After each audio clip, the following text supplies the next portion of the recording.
the WC! Hi, I'm Rob. Welcome back to the RIWC. Let's start talking about the bench and framework. So the RIWC is actually fairly simple in the sense that it is shaped like a J. There is, and I'm horrible at drawing. Let's go ahead and doctor this up because this is just horrendous. There we go. That's still horrible. But basically, there is a helix down here. There's a 6x6 cube. There are two modules here and here connected by a little bridge type area. This is the brothers section. And then this section we just kind of call the connecting section. It's not really got a name for it yet. Like I said, the cube is up here.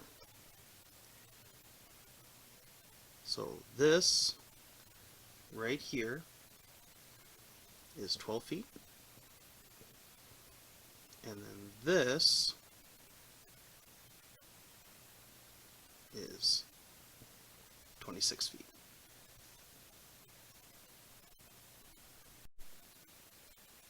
So now the first section, or the first area, is the helix. The helix has a 30-inch radius and is a 2.5% grade. There is 4 sections per each loop, and with that being the case, there are also 7 threaded rods that hold it upright. They are built on benches or stands from Woodland Scenics. The stands in the back are cubes that are just put together. Those cubes are 3 foot by 3 foot. And then there are those half stands that are 3 foot by 1.5 on each side. This allows the helix to be completely open in the middle.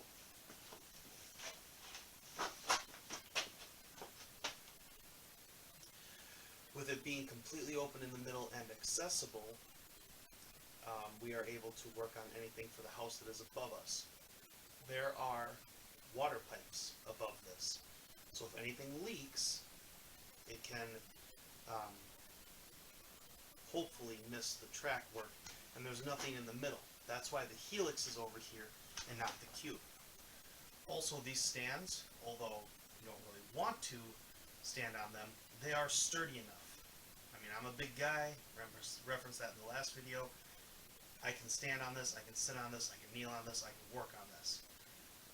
All this weight, all this put together, it is very, very doable, very sturdy.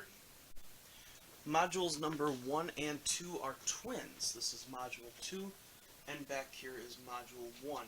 They are both 33 inches deep and 3 feet long. They are connected by a bridge. The reason I use bridge in quotes is because we put up one module, we put up the other module, and then we just connected them with 2x4s. There is a change in the foundation that just allowed us to put the modules on each side of it and then connect them with 2x4s. There are 2 very unique things about the RIWC. The first one would be the electrical setup of the layout, which we will do in a later video as it's currently being worked on. The other one is the brothers section. So right back here you see the edge of module 2, and over there in the corner goes over to the connecting section. Now you'll also notice that here in the brothers section, the 2x4 is inside of the 4x4. Now the reason for that was because while we were designing and building, it came up by the brothers that it's going to be interesting connecting all these. And all 3 of them are young men under the age of 18. The younger 2 have shop classes, and the older one did some building and theater. And we're looking forward to working on all this. I was totally willing to do that, and it was their idea to do this. Now most layouts have different curves and different features that make it unique. This was something where we'd have a stretch of straightaway, we could do a couple things with it still.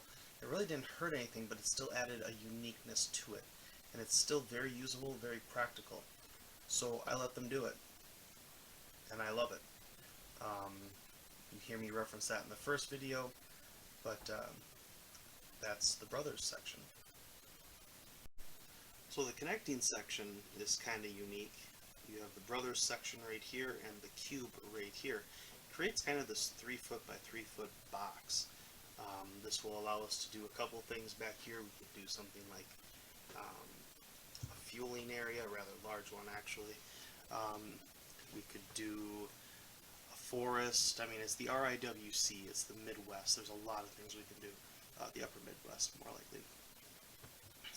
So there's a lot of things we can do. With this layout not being prototypical, the options are really endless.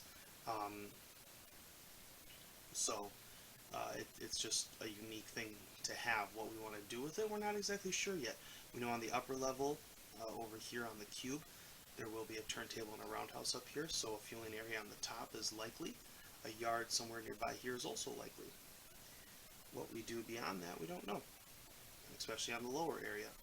Maybe we have some businesses, maybe a mine of some sort. We just don't know yet. The cube is probably the most unique feature on the layout. It is not truly a cube.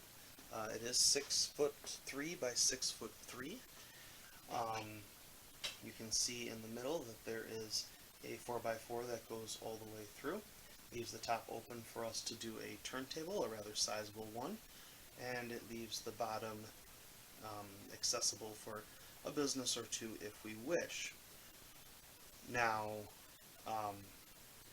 this whole thing is supported. There are supports that go through and meet on the side of the 4x4 in the middle.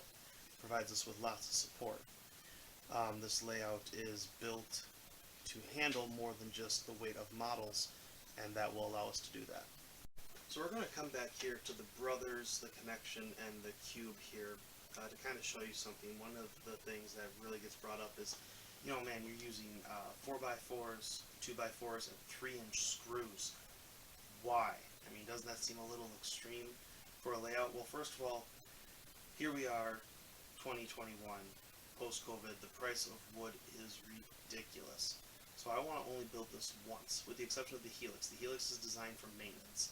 This is designed to come apart as needed, so that way you don't have to take out the whole layout to do work, or you just need to take out a few screws to do maintenance on a section, especially if we have to get above it. So it's meant in that sense. It's also meant to be sturdy. I only want to deal with this once. You hear me say that it's meant to take more weight than a layout. Well, you have these layouts where people build them, and then they reach their arm across, can't reach something, so they need to stand or lean. You got to worry about it. I mean, I'm on the lower level right now. It's supporting my weight. You don't hear any cracking. I mean, this is a sturdy object. I'm a big fella, you can tell. I mean, this is kind of embarrassing. It's going on YouTube, right? Yeah, this, it ain't going nowhere. I ain't worried about it. That's why I did 4x4s and 2x4s with 3-inch screws. I have nothing to worry about. I can lay on this, I can stand on this, I can jump on this. I'm not worried about it. Now, some of you may have noticed that between the Helix and the rest of this layout that there is a color change in the wood. That is true. The basement of the house that we bought does not stay dry, and I elected to go with treated lumber, which is why everything after the Helix was $1,300 worth of wood and screws. That's a lot.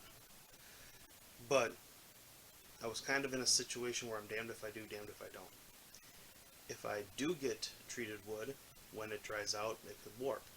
If I don't get treated wood, the fact that this basement gets wet regularly is going to warp the wood. So I built it similar to what I thought would be right. That construction workers, carpenters, give me their opinions. Some of them swear that I made the wrong decision, some of them that don't care, and some of them go, Yeah, that's probably what I do.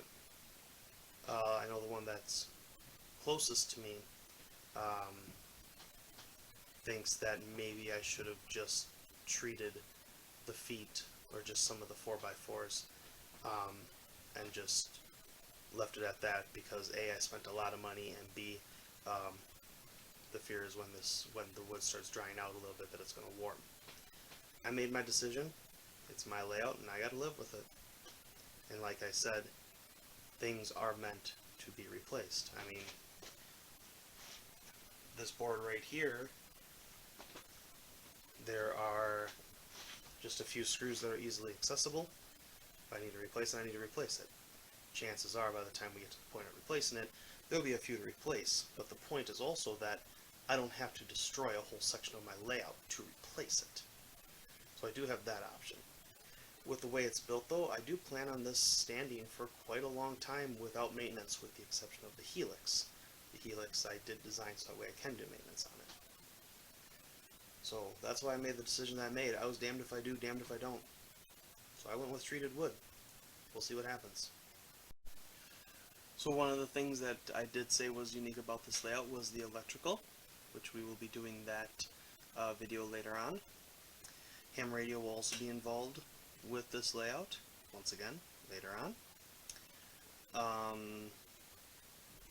Scenery, we will probably get my wife to do a video on that. Might take some convincing, but we'll figure something out. Building models would also be her area, so we will get her involved in some way. Electrical work is currently being done on the layout, and I believe I referenced that earlier. We will do a video on that when it is all done. The electrical on this layout will be very unique, very different. As a matter of fact, the guys that are doing the work, because I don't have home electrical experience being a ham radio operator, there are some things that I can figure out, and there's other things I'd just rather someone else to do. But even the guys that are doing the electrical work don't quite get my thought process. That's fine. We'll do a video about it when they're all done, and we'll explain it more then, and the reasons for it. Understand that this layout, this design, what I'm doing, the only way that it's really truly wrong is when it doesn't work. Your imagination is the limit with this hobby, okay? So you get these people that just want to have a train go forward and backward. Great. You have people that want, RC cars rolling around their layout and, red and blue lights with real sirens. Great. You have people that want the buildings to all look great and don't care if the train runs. Great. I mean, the only way this is wrong is when it don't work. I can't say that enough. So when people look at your layout or what you may want, as long as it works, it's right. As long as it's what you want. I am building what I want. What I want is not what other people want. That's fine. It's not their layout. Not in their house. It's my layout. In my house. And it will work the way that I want to. More or less. Once again, I will give a shout out to a couple other YouTube channels out there. CN Train Buff, he's actually one of the guys helping me with this layout, or specifically the electrical part at the moment.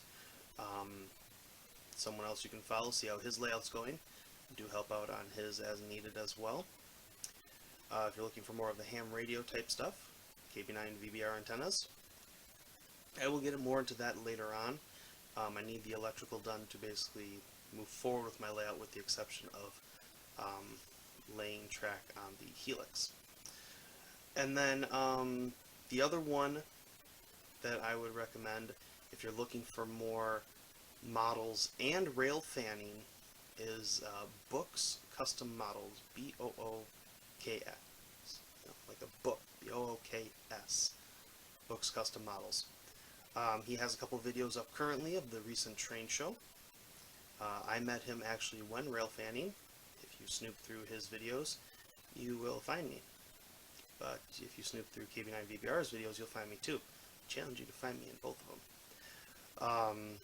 So yeah, look for those guys. Books is always uploading something at some point. KB9 VBR, same thing. And CN Train Buff is about once a month, and I am as needed.